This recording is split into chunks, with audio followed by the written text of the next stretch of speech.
It's hard to believe that it took so long for, I mean, it's a crowd-pleasing movie, it's got Oscar potential, certainly for the acting. It's hard to believe that it took so long to make. What do you think the problem was for getting it made?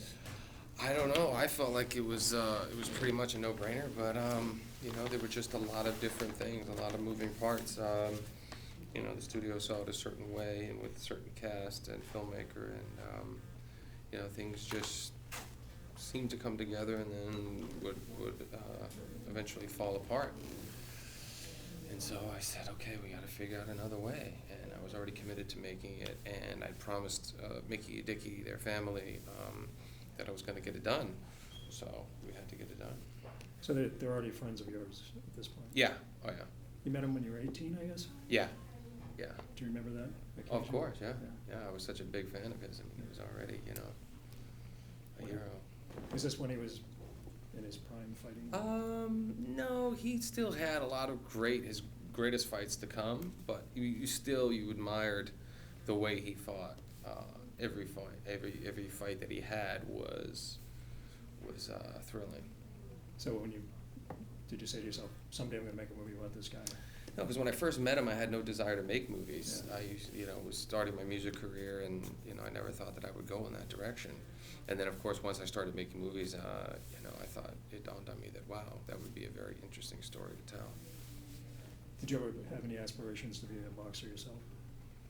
Certainly, as a kid, I wanted to be the champion of something. Yeah. Well, you've been training every day for 5 years now. You could probably start a career right now. Mickey and Dickie tried to get me to go in and take a 4 or 6 rounder with somebody. They felt like I was ready, but I just, I was doing it for the movie, and didn't want to go and pull a Mickey Rourke. Yeah, right. His face didn't work out too well, I guess. No. Yeah. He wasn't very good at it either. So. He wasn't? No. You could probably take him. Yeah, he's a friend, so yeah. He's a big guy. How did David Russell get on board? Because I really like the movie, but when you look at his other movies, it's kind of conventional for him. We've been friends for a long time. We obviously, we made 2 other movies together, and he knew I was making this movie, and he knew that Darren Aronofsky was no longer the director, and that we were talking to other filmmakers, and we were pretty far down the line with them. But he took it upon himself to get a hold of the script. Then he would call me at night and talk to me about the script itself and about what he thought it needed to be better. And I was interested in hearing what he said, and thought that some of those ideas would definitely work, and that I would use those ideas going forward. But then it just dawned on me. I said, wait a second, he's probably the best guy to make this movie. And then how do I figure that out? Because we were pretty far down the road with a couple of other prominent filmmakers. But I just felt like he was the guy to make the best version of the movie and help me make my version of the movie and do what I wanted to do.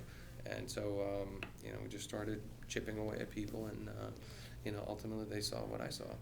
So did this story, the movie script, did it evolve all through these Yes. attempts to get it made? Yeah, many different versions and variations. And What kept the integrity of the story together? I mean, there must have been some point where you felt like it was... Well, the heart and soul was always the relationship between Mickey and Dickie, and what Mickey had to overcome with both in his professional in the ring and outside the ring. And but what David wanted to really add to it was the other relationships in his life, be it with Charlene, his sisters, and wanted to bring a humor and emotion to the movie that I don't think existed before he came on board. It's hard to believe those sisters are real people, but that's an accurate portrayal of... Actually, it's a toned-down version of them. Yeah, toned down. Yes. Even the hair. Yeah, I mean, it was, 80s, 90s, it was outrageous. Did you get actresses to play the parts? Or some actors and some real people. Mickey O'Keefe, who was the cop from Lowell, who was one of Mickey's trainers, is himself. Right. Played himself in the movie.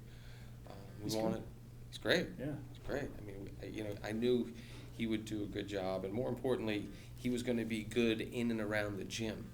that was more important to me because Christian had never boxed before and certainly didn't know other than what he could pick up in the 6 or 8 weeks that we had preparing. And so I couldn't have another actor being in the gym, because if you don't have somebody who knows how to hold the pads and knows the way around the gym, then it makes you look like you don't know what you're doing.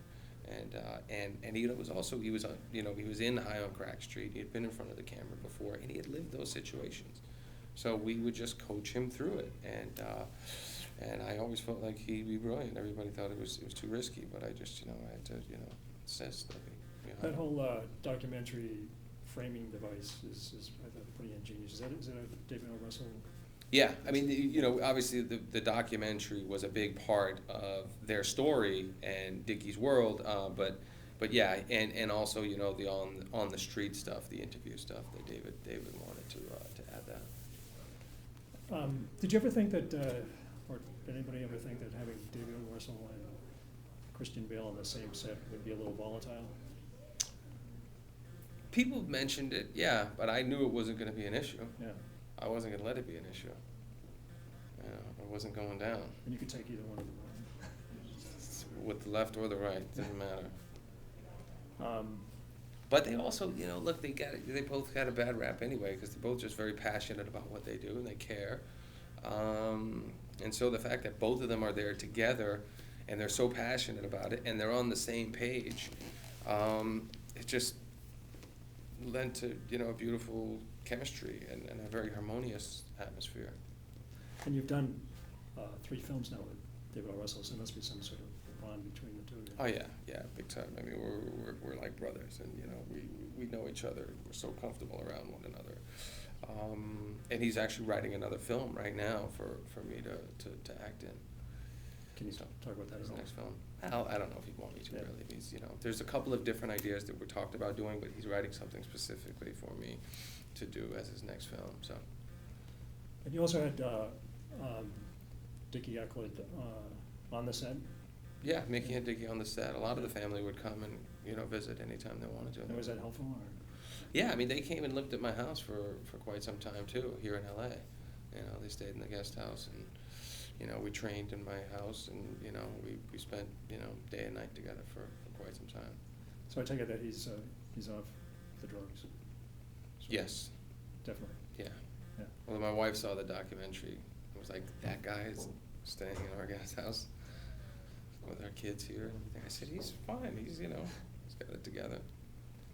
And he's a great guy. I mean, obviously, He still have talks. to battle Time for that one kind more of question. Oh, okay. addiction. Have to battle that kind of addiction. Just.